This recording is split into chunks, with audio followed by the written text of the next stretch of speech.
आपका ही शंख है भाई। अरे बस बस बस बस बस अर्थ द्वितीयोध्याय श्री सुतुवाचो। चलिए चलिए अब इस बार तो नहीं हो गया चलो तुम बस बस बस हाँ बस बेटे बढ़िया जरूरी धान्य संप्रोक्षामि कृतमेन प्राजाः कसिका श्रीपुरीरम्यहासि विप्रोदनजा चित्रभ्याम। हाँ बस बस बस बस भैया। हाँ चित्रभ्याम व्याकुलो भूतानि तम ब्राह्मणोत्तरे कृतं ब्राह्मण पुष्पा भगवान ब्राह्मण प्रिया भृत ब्राह्मण को तुमको को दुर्वाद्रा तय किमर्थम भवते विप्रेम होते सुता तधर्म संख्याम कृतां दुष्टतमे ब्राह्मण वाचे ब्राह्मणोत्तरे दरिद्रं भिक्षार्थं वे ब्रह्मं उपायं में जानाति कृपया कथे प्रभो भृत ब्राह्मण वाचे सत्यनारायण भगवान तर्थ स्तुतं पूजन विप्रे पुरुषमतुम एतत्वा दुखे भव मुक्तो भूतवान् वा विधानं चावते चावृता भा विप्राय भाते तना सत्यनारायण को चरित्रमंत्री देते तत्पुरुषं संकृतामि युक्तं ब्राह्मणीन वै संदिवं खड़े होकर ले लीजिए रात्रो निद्राम उद्धान तापाता संस्थाय सत्यनारायण प्रथम रिश्ते संकल्पे भिक्षार्थं कमतु जात सुनेत्रे विप्रा प्रतुरं द्रव्यमापाने तेन बन्धि सार्धं तत्त्वमाचरेतु सर्व दुख मुक्तः समस्त संपर्किता सवेता श्रेष्ठ प्रतस्ता प्रभावतः तो भले लीजिए आप प्रभावतः तथा प्रवृत्तिकालं च मास कृतं विमानः सोत्मसुता जोत्तमः सर्वमुक्तो दर्भं मोक्षमाप्तवान् प्रथम यदा विप्राह पृथिव्यां संग्रहितः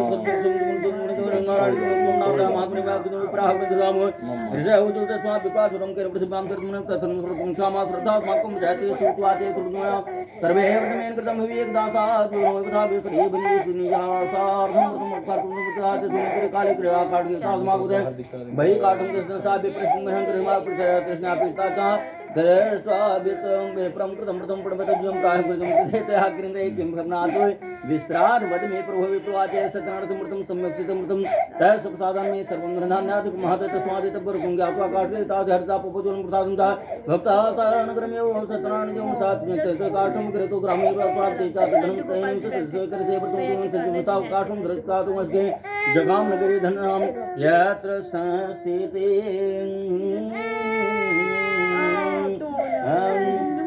तद्दिने काष्ठमूलं च तद्दिने काष्ठमूलं च दुग्नं प्राप्तवान् सु तथा प्रसन्नवर्तमो सुपक्वं कदलीफलं शर्कराग्रदुग्धं च गोधूमस्यचूर्णकं कृत्वा गजपातं च गृहीत्वा स्वाग्रहं ततो बन्धुर्तमाहुये च कार्यभ्रां कृतं तत्प्रतभावने धर्मत्रामृतो लोके मुक्ता चान्ते तत्पुरमयं। अब सनकादिक ऋषि सूत जी महाराज से पूछते कि हे महाराज इस पूजन को इस मृतलोक पर सबसे पहले किसने किया। बता रहे हैं सतानंद नाम के गरीब ब्राह्मण काशीपुरी में रहते थे।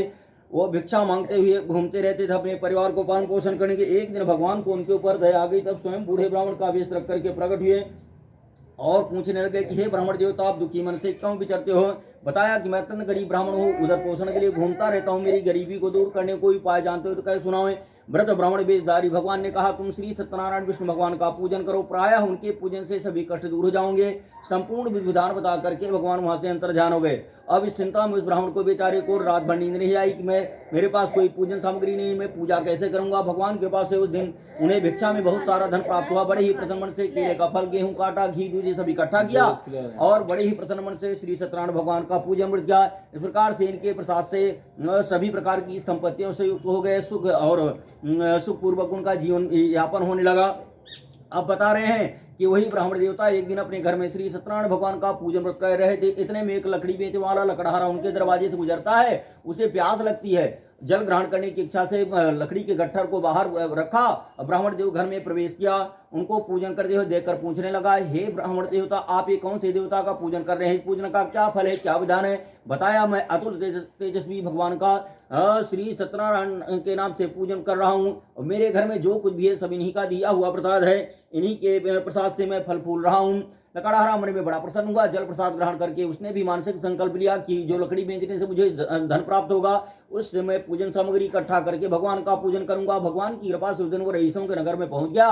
रोज की तुलना में लकड़ी का दुगुना दाम प्राप्त हुआ। बड़े ही प्रसन्न मन से केले का फल, गेहूं का आटा, घी, दूध ये सब सवाए इकट्ठा किया और आकर के घर में विधिवत श्री सत्यनारायण भगवान का पूजन किया परिवार वालों के सहित। इस प्रकार से सभी प्रकार की संपत्तियों से युक्त हो गए। इस प्रकार कहते हैं अंत में वो ब्राह्मण देवता और वो लकड़हारा दोनों ही भगवान के वैकुंठ धाम को प्राप्त किए।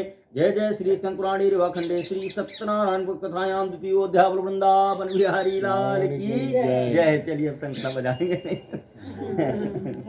चलिए अथ तृतीयोध्याय। हाँ, अथ तृतीयोध्याय श्री सूत उवाच। अब जान के अपना रोज बजाओ। श्री सूत उवाच। अरे दर्शन दो घन श्याम, इधर देखो, दर्शन दो घन श्याम, अरे दर्शन दो घन श्याम, नाथ मुरी अखियां प्यासी रे, दर्शन दो घन श्याम, नाथ मोरी अखियां प्यासी रे,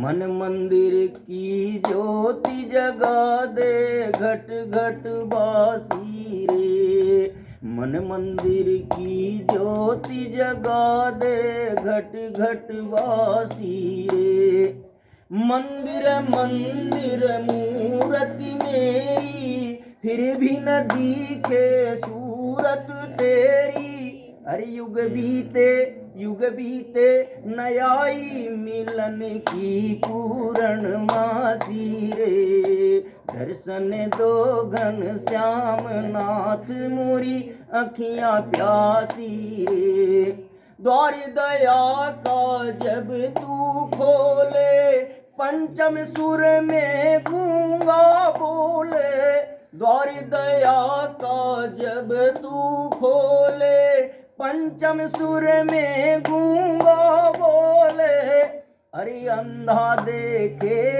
लंगड़ा चल कर पहुँचे काशी रे, दर्शन दो घन श्याम, दर्शन दो घन श्याम, नाथ मुरी, दर्शन दो घन श्याम, नाथ मुरी अखियां प्यासी रे। अथ तृतीयोध्याय श्री सूत उवाच। पुनर्ग्रे प्रोक्षामि सुनधुन सत्तमाः पुराचुलकाम खो नामेन प्रशासी महामति, जितेन्द्रिया सेत्यवादी एव देवालयं प्रति दिने दिने धनं दत्त्वा तुजां सन्तोषुधिः, भार्या सद्गुणुग्धा च सर्वोज्वरासति भद्रशीला नदीतीरे सत्वसमाचरते, एतस्मिन्नन्तरे तत्साधुरेका समागता वाणिज्यार्थं बौद्धण्डेनैकै परिपूर्ता नाम संस्थापित तीरे जगाम्रपदं कृते, दृष्ट्वा सा प्रथमं भूपं पप्रविज्ञान्वितः साधुवाच किमिदं पुरुषे राजन् भक्तोक्तेन च सा प्रकाशं कृतं करोत्मीच्छामि साम्प्रतं राजवाच पूजनं कृते साधो विष्णोर्तुल्ते सा व्रतं चास्विनी सार्धं पुत्रादेवाभिकाम्या भूपस्वचनं श्रुत्वा साधु प्रवासाधर्म समरः सर्वं कथय मे राजन् करिष्यं तवोदितममापि सन्ततरणार्थे तस्मात् जायते ध्रुवं ततो निवृज्जमानजास्थानन्दो गृहमागता भार्याय कथं सर्वमृतं सन्तदायकं तदावधं करिष्यामि दामे सन्तत्र भवेत् इति लीलावतीं प्राय पत्नी साधु सत्तमा एकस्मिन् देशे तस् भार्या लीलावती सती भर्तृकानन्दिता भद्रं प्राणा गर्भिणी सा भर्तृ भार्या सत्जाता दशमे मासवे तस्या कन्यार्तम जायते दिने दिने सबधे शुक्लपक्षे थासती नाम्ना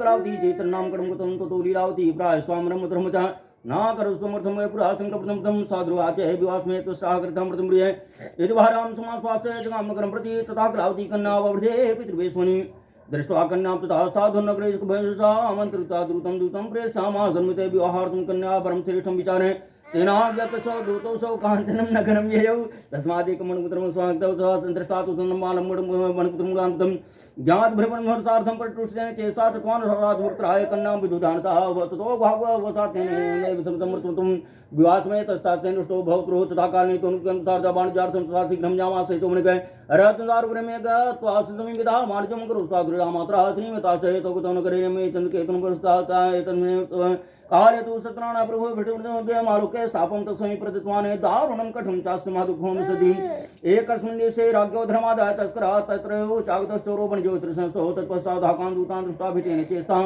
धनं संस्थापित त्रयसतु शीघ्रमलक्षिता तदूताः समायतायत राष्ट्रे सज्जनमणिके दृष्ट्वा धनतरबद्धानितो वणिक्तो हरतेन धामानश्चरपुरोचनं संहितः तस्करो दोषमानितो विलोक्याज्ञाप्य प्रभुम् राज्ञाज्ञप्तास्तथा शीघ्रं दृढं बद्धावता भविष्ठाप्तो महादुर्गे कारागारे विचारितः मायया सत्यदेवश्च नासुतं कयस्तोर्वचा अतस्तैर्धनं राज्ञया गृहीतं चन्द्रकेतुना तच्छपाचरुगे भार्या चैवाच दुःखिता चौरणा प्रथम सर्वं गृहे च स्थितं धर्माधिवासमां छुत्वा सातु दुःखिता अनचिन्ता प्राभूत्वा बभ्रां च गृहे गृहे कलावती कन्यापि बभ्रां प्रवासम् एकस्मिन् देशे याता सुधार्ता दुष्मन्द्रं गत्वापस्तद्व्रतं तत्र सत्यनारायण च उपविश्य कथां दुरुतः वरं प्रार्थयति प्रसाद भक्षणं कृत्वा एव रात्रौ गृहं प्रति माता कलावती कन्यां कथयामास प्रेम त्रावत्रात्रो ते मनस्वर्ते कन्या कलावती प्राहे मातरं पुरस्त्रं दुजारे व्रतमातु दृष्टमा सिद्धं तच्छ्रुत्वा कनकावाकं व्रतं कर्तुं सुमतितास्तां दातुं महाराज सत्यनारायण च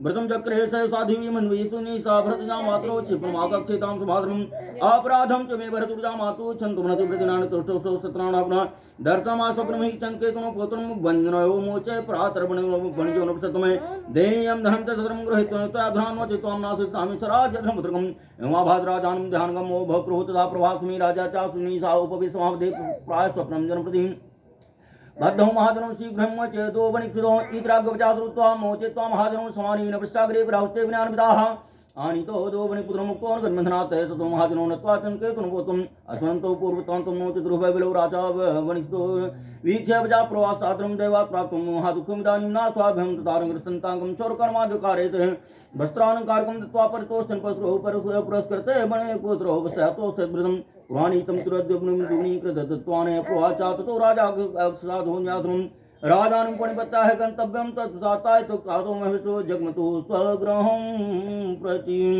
बता रहे हैं पुराने समय में उल्काम नाम के महाराज थे जो बहुत ही जितेंद्रिय थे, बुद्धिमान थे, ब्राह्मणों को दान दे करके हमेशा संतुष्ट रखते थे, नित्य प्रति दिवाले में जाने वाले थे और ऐसे ही सुंदर सती तो धर्म को निभाने वाली उनकी पत्नी थी कि एक ही वचन एक ही धर्म एक व्रत नेमा काय बचन मन पति पद प्रेमा। ऐसे सुंदर सती तो धर्म को निभाने वाली थी।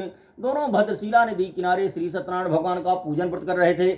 इतने में एक साधु नाम का एक वैश्य वहां पर नौका में बहुत सारा धन लादे हुए उनके पास आता है। उनको पूजन करते हुए देख करके पूछने लगा, हे राजन ये कौन से देवता का पूजन कर रहे हैं, पूजन का क्या फल है, क्या विधान है। राजन ने बताया कि मैं अतुल तेजस्वी भगवान विष्णु का श्री सत्यनारायण के नाम से पूजन कर रहा हूँ और बड़े ही निर्मल निश्चल भाव से इस पूजन व्रत को करने से पुत्रादि कामनाओं की पूर्ति होती है। साधु नाम वैश्य की कोई संतान नहीं थी।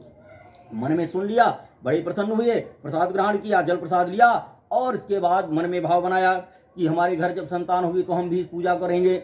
घर में पहुंच करके अपनी पत्नी लीलावती से इस सुंदर संतानदायक व्रत के बारे में बताया और कहा कि हे प्रिय, जब हमारे घर संतान होगी तो हम दोनों भी इस व्रत को करेंगे। इस प्रकार से उनके मानसिक संकल्प कर लेने मात्र से उनकी पत्नी लीलावती एक दिन गर्भवती हो गई और 10वें महीने एक सुंदर कन्या को जन्म दिया। जिस प्रकार से शुक्ल पक्ष में द्वितीया पर्यंत चंद्रमा नित्य प्रति बढ़ता जाता है, ऐसे वह कन्या दिन पर दिन बढ़ने लगी। विद्वानों ने उसका नाम कलावती प्रतिष्ठित किया। अब जब घर में संतान हो गई तो माताएं थोड़ा सा ज्यादा धर्मभीर होती हैं। लीलावती जी ने स्वामी से कहा कि स्वामी, आपने पूर्व में जिस व्रत का संकल्प लिया था कि जब हमारे घर संतान होगी तो हम दोनों इस व्रत को करेंगे, अब तो हमारे घर संतान हो गई, उस व्रत को संपूर्ण करिए। परंतु साधु नाम वैसे कंजूस ठहरे, बोले कोई जल्दबाजी नहीं, जब इस कन्या का विवाह करेंगे उसी समय व्रत को भी निपटा लेंगे। चलिए ये भी हुआ। भगवान की ऐसी माया कि वो कन्या जल्दी ही विवाह की योग्य हो गई। नगर की सखियों के साथ खेलते उन्होंने अपनी कन्या को विवाह की योग्य देखा। दूतों कहा जाओ मेरी कन्या के उत्तम वर खोजो। दूत लोग जाकर के कंचनपुरम नगर से सुंदर वैश्य पुत्र को ले आए। विधि विधान पूर्वक कन्या का विवाह भी कर दिया, परंतु दुर्भाग्य उस समय भी व्रत को भुला दिया। जब उस समय भी व्रत को भुला दिया तो भगवान रुष्ट हो गए। भगवान ने ऐसी माया रची कि साधुराम वैश्य और उसका दामाद व्यापार के लिए निकल पड़े और रत्न सारपुर नामक नगरी में समुद्र के किनारे डेरा डाल देते हैं। उसी समय भगवान ने श्राप दे दिया कि जाओ तुम कठिन से कठिन दुख को प्राप्त हो। वहां के राजा के यहाँ चोरी हो जाती है।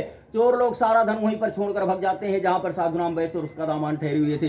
राजा के दूत चोरों का पता लगाते हुए पीछे से आते हैं। जिसके पास चोरी का माल मिलेगा वही चोर समझा जाएगा। राजा के दूतों ने उनको चोर समझ करके उनको बंदी बनाया और जाकर के जेल में डाल दिया गया। इतना ही नहीं, घर में भी जो धन वगैरह था वो सब लुटेरे लूट ले गए। माता लीलावती और कन्या कलावती को भिक्षा मांगने की नौबत आ पहुंची। वही कन्या कलावती एक दिन किसी ब्राह्मण के घर भिक्षा मांगने गई थी। संध्या काल का समय था तो कुछ समय बीत गया। बैठ करके विधवत कथा सुनी। कुछ रात बीतने के बाद वापस घर पहुंची।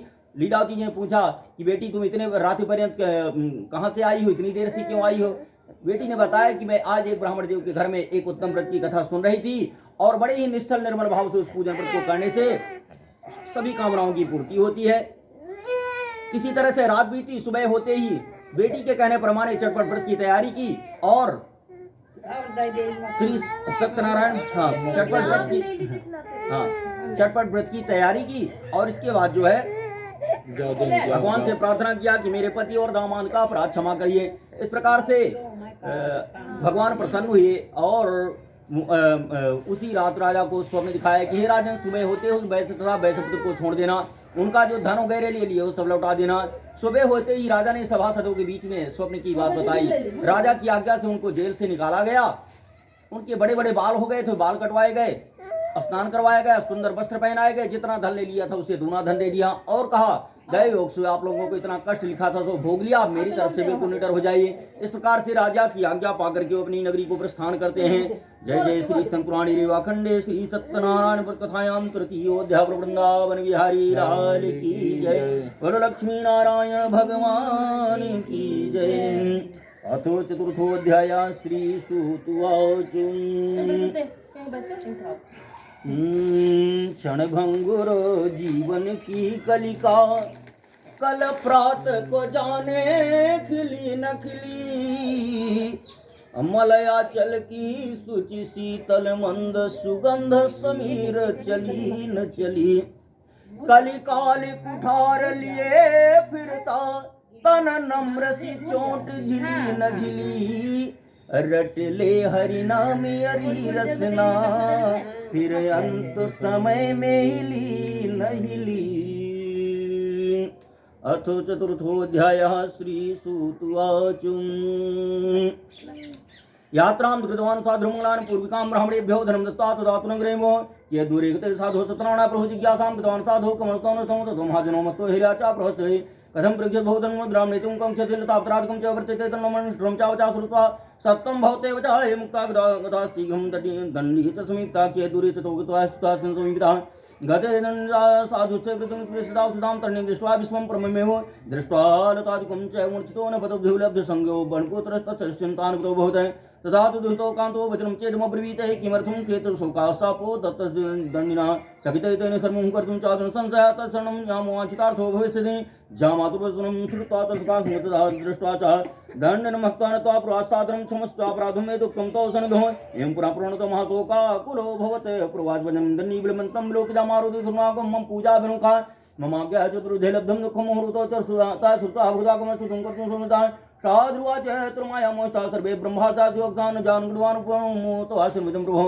नूनं त्वां ज्ञाने मोहितस्त्वमाया प्रसीद पूजिसामिधा विश्रयः पुरावितं तत्सर्वं त्राहि मां शरणागतं श्रुत्वा भक्त्युक्तं वाक्यं परितुष्टो जनार्दनः परं च वाञ्छितं दत्त्वा तत्रैवान्तर्दधरि ततो नाम समारोहे दृष्ट्वा वितुपूरितां कृपया सत्यदेवस्य ब्रह्मवाञ्छितं ममे एतुक्तास्मिन् सार्धं पूजां कृत्वा यथाविधिहर्षेण च भूतपूर्णः सत्योपसातां नाम संयोजयतुनेन स्वदेशगमनं कृतं साधुर्यामात्रं प्रापस्तरतं पुरीमं दूतं च प्रेषामास्य निजवित्तस्य रक्षकं ततो सवनगरं गत्वा साधुहारां विलोक्य च प्रोवाच वाञ्छितं वाक्यं नत्वा बद्धान्यस्थानकरेण नगरस्विजामात्रा स्थितोणिके आगदो वनवर्गस्य वित्तस्य बभृता श्रुत्वा दूतमुखात्मकमहांस्वती सती सत्पूजां तथा कृत्वा प्रोवाच पुण्यापदे राम शीघ्रमागच्छ साधु संदर्शनाय चायमातुता श्रुत्वा प्रथम कृता समापचा प्रतादं च प्रतिगता स्थापितं प्रति तेनुष्ठा सदोभृतां तनुं कृता संगचा जनिता सार्धं जले तस्वाम जय तथा क्रावती कन्ना नाम विलोकनिजं शोकेन महता तत्र रुदन्तीं चापतद्भुः दृष्ट्वा तथा विधां नाम कन्यां च बहुदिकृतां भीतेन मनसा साधु किमाशर्मिदं भवेत् चिन्तमाना स्थिते सर्वभूतवाहकाः ततो लीलावती कन्यां दृष्ट्वा सा विलापत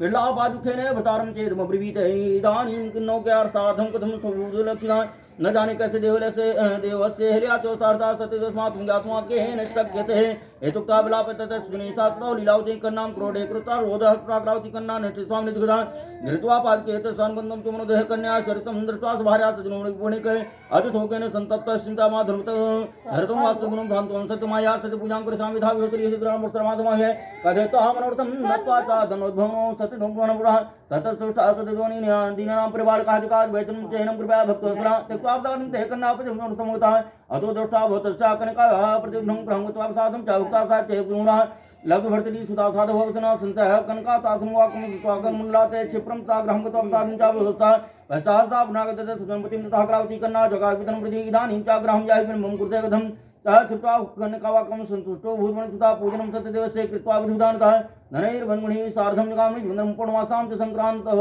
कृतवान् सत्यस्य पूजनं ये लोके मुक्ता चान्ते सत्यपुरं ययौ। अब भगवान के मन में जिज्ञासा हुई कि इस कंजूस का हृदय शुद्ध हुआ कि नहीं। नौका में बहुत सारा धन लादे हुआ था।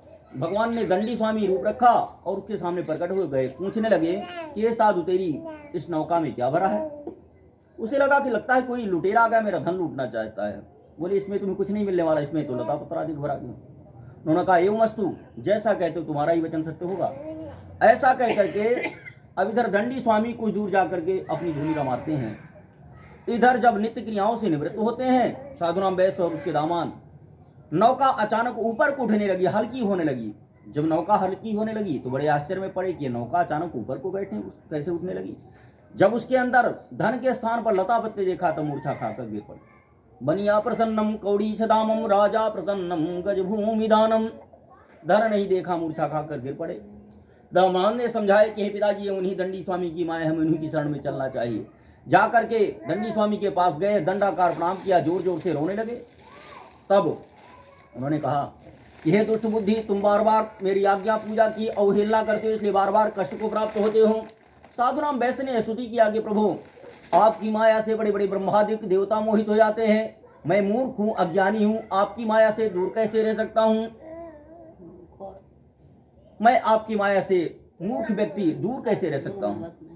तो मेरे प्रभु को शरणागत भक्त वत्सल कहा गया है कि कोटि भी प्रबधला गही जाहू, अवाए शरण तजऊ नहीं ताहू। सन्मुख होई जीव मोहि जबही, जन्म कोटि अघना सही तबही। पापिवंत कर साज सुभाऊ, भजन मोर त्यहि भाव न काऊ।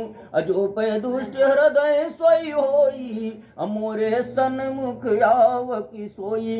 निर्मल मन जन सो मोहि पावा, मोहि कपट छल छिद्र न भावा। भेद लेने पठवा 10 सीसा, तब हुन कछु भय हानि कपीसा। जगमहु सखा निशाचर जेते, लक्ष्मण हनई निमिष महु तेते। जो सभी ते आवा सरनाई, रखियहु ताहि प्राण की नाई। उभय भांति तहि आनहु, हंस कही कृपा निकेत। जय कृपाली कही कपि चले, अंगद हनु समेत। मेरे प्रभु को शरणागत भक्त वत्सल कहा गया। विभीषण जी जब भगवान की शरण में आए, सुग्रीव जी ने समाचार पहुंचाया कि प्रभु राक्षस राज रावण का भाई आया हुआ है। भगवान ने कहा तू मित्र क्या करना चाहिए? बोले प्रभु दुश्मन का भाई ये बांध कर फेंक देना चाहिए। भगवान ने कहा कि ठीक कह रहे हो, लेकिन मेरे शरणागत भक्त वत्सल नाम का क्या होगा? भगवान ने कहा कि कोई करोड़ों ब्राह्मणों का भी वध करके आया है, अगर मेरे सामने आ गया तो मैंने उसे क्षमा किया है। शरणागत कहूँ जे तजहि, निज जन हित अनुमानी। अते नर पामर पाप में तिन्हि बिलोकति हानि। शरण में आए हुए को जो त्यागता है, ऐसे व्यक्ति को देखने तक का पाप लगता है। दोनों ही स्थितियों में आने दो। अगर वो मित्र बन करके आया तो प्राणों से लगा लूंगा, और शत्रु बन करके आया है तो लक्ष्मण जैसा भाई है मेरे, जो एक क्या करोड़ों राक्षसों की सेना का एक क्षण में संहार कर सकता है। इसलिए दोनों स्थितियों में भगवान ने शरण में लिया। तो कहते हैं साधुराम वैश्य को भगवान ने क्षमा किया, उसकी नौका धन से परिपूर्ण हो गई। अब अपनी नगरी को प्रस्थान करते हैं। जब नगर के पास पहुंचते हैं तो एक दूत को भेजते हैं कि जाओ मेरे घर में खबर कर दो कि तुम्हारे पति और दामाद बहुत सारा धन लादे हुए हैं, आ रहे हैं। जिस समय पर दूत ये समाचार लेकर के पहुंचता है, उस समय पर लीलावती जी और उनकी पुत्री कलावती दोनों भगवान की पूजा कर रही थी। लीलावती जी ने बेटी से कहा कि बेटी तुम पूजा करो, मैं पति दर्शन करके आती हूँ। पूजा को अधूरी छोड़ा चली गई। इधर पुत्री ने भी पति दर्शन की लालसा में पूजा को अधूरी छोड़ा, वो भी चली गई। भगवान ने ऐसी माया रची कि धन से भरी हुई नौका और दामाद को गायब कर दिया। अब साधुराम वैश्य बड़े आश्चर्य पड़ते हैं कि कौन देवता दानव किन्नर मेरे दामाद और मेरी धन से भरी नौका का हनन कर लिया। रोते भी लगते हुए भूमि पर सिर पटकने लगते हैं। कन्या कलावती ने सोचा कि मेरे स्वामी इस संसार सागर में नहीं रहे, तो उनकी चरण पादुकाएं लेकर के और चिता बना करके मन में सती हो जाने का दृढ़ निश्चय कर लेती है। अब साधुराम वैश्य बड़े दुखी होते हैं, बार बार भूमि पर सिर पटकते हैं, कहते हैं भगवान मेरी कितनी परीक्षा लेंगे, मुझे क्षमा करें। तब आकाशवाणी होती है कि हे साधु, तेरी पुत्री ने मेरे प्रसाद का तिरस्कार किया। जब ये घर जाकर प्रसाद भक्षण करके लौटेगी, ग्रहण करके लौटेगी, तो इसे इसके पति के दर्शन होंगे। आकाशवाणी सुनकर पुत्री दौड़ी दौड़ी घर जाती है, भगवान का भोग लगाती है, प्रसाद ग्रहण करती है। जब लौट कर आती है तो इसे उसके पतिदेव के दर्शन होते हैं, धन से भरी हुई नौका मिल जाती है। सभी लोग बड़े ही प्रसन्न मन से घर पहुंचते हैं। विधिवत श्री सत्यनारायण भगवान का पूजन व्रत करते हैं। हर पूर्णमासी और संक्रांति को श्री सत्यनारायण भगवान का पूजन व्रत करने लगे। इस श्लोक में सुख भोगते हैं तुम्हें भगवान के वैकुंठ धाम को प्राप्त किया। जय जय श्री शंकराणी रेवा खंडे श्री सत्यनारायण व्रतकथायाम चतुर्थो अध्याय। वृंदावन बिहारी लाल की जय। अग्नि की व्यवस्था करवाएंगे तब तक थोड़ा सा बस थोड़ा सा 10 मिनट के कर रहा हूँ। लो उसको ले लो उसको मुड़ जाएगी। हाँ उठा है, हाँ हाँ उठा नहीं थोड़ा उस सा आदमी के लिए जैसे बोले तो करें फिर हम नहीं हो गए 5 मिनट ओम ऐसे अर्जुन तनिक लकड़ी ले ली लगता दादी से तो आया अथ पंचमोध्याय श्री सूतुवाचुम यथा नित्य प्रक्षामि श्रुतुम सप्तमाहासी तुंग ध्वजराजा प्रजापान तो प्रसादम सत्यदेवस्य त्यक्त्वा दुग्वांसा एकदा स्थापनं गत्तास्ता बहुधाम सुमागमनं च दृष्ट्वा सत्यपूजनं गोपाः कुर्वन्ति सन्तुष्टा भक्तसाधवान् वाह राजा दृष्ट्वा द्रपेङ्गतो नाम सः ततो गोगणा सर्वे प्रसादं सन्निधौ संस्थापनागत भूत्वा सर्वे थे सुतं तथा प्रसादं सन्तज राजा कुमावसः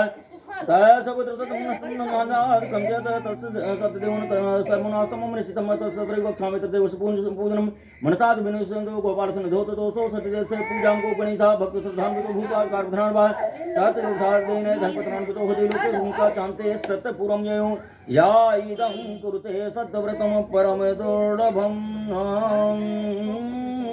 प्रणोचाकतां पुण्यां भक्तोक्तापन प्रतां धनधानादिकं तद्भवे सत्सातादिद्रो लभते वित्तं मधुम चेत बन्धनात् भीतो भयात्रं चेत सद्मनु संसाब्दं चान्ते सत्प्रतिमर्जयते एतवा गतिं विप्राः सतनामृतं कृत्वा सुखदुःखे भुङ्क्तो भूतवान् वा विशेषताकलुके लोकस्तत् पूजा पूजा केचित्कारं देशन्ति सत्यमे स्वं तमेव च सत्यनारायणं केचित् संसापरेणाना रुद्रो भूत्वा सर्वे सतमतं भगवस्यन्ति कलौ सतरुद्रवी सनातना श्रीकृष्णाधृतं रूपं सर्वेषां सप्तमं जय दुम्बरसेत सत्नित्यं सतमाः तत्सनत पापानि सत्योप्रसात्वा व्रतमे सुकृतं पूर्वं सत्यनारायण च तेषां तप्रजन्माङ्गधाम्नि तुराः सदानन्दो महाप्राज्ञा सुदामा ब्रह्मणे भूते तस्मिन् श्रीकृष्णं ध्यात्वा मोक्षमापः कालभारो गुरुलोको राजो बभूव तस्मिन् श्रीराम से मोक्षं कामूल काम को महाराजों को तो सर्वभत श्री रंगनाथं संपूज्य श्री वैकुंठं तदागमत धार्मिका सत्संग साधुरम ध्वजोदयागमनं प्रजयित्वा तत्वा मोक्षमापः तुंगध्वजो महाराजा स्वभवभक्तले सर्वान् भागवतान् कृत्वा श्री वैकुंठं तदागमत भूतः गोपाच्युत सर्वे ब्रजमण्डल वासना अन्यत्राक्षान् सर्वान् गोलोकं तु तदाययुः।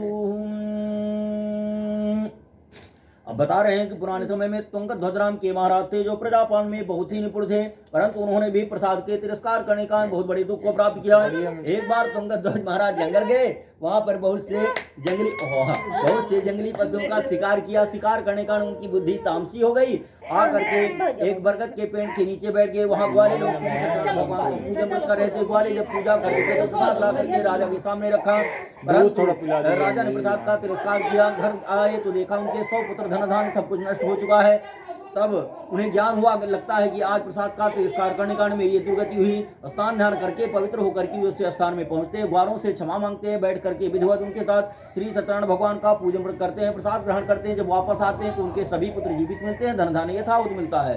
अब उन लोगों के बारे में कथा कहते हैं कि जिन्होंने पूर्व जन्म में श्री सत्यनारायण भगवान का पूजन किया, आगे के जन्म में कैसी अच्छी गति को प्राप्त होते हैं। बता रहे हैं सतानंद नाम के जो गरीब ब्राह्मण थे, अगले जन्म में सुदामा नाम के ब्राह्मण होते हैं जो भगवान कृष्ण से साक्षात मित्रता करते हुए उन्हीं के गोलोक धाम को प्राप्त होते हैं।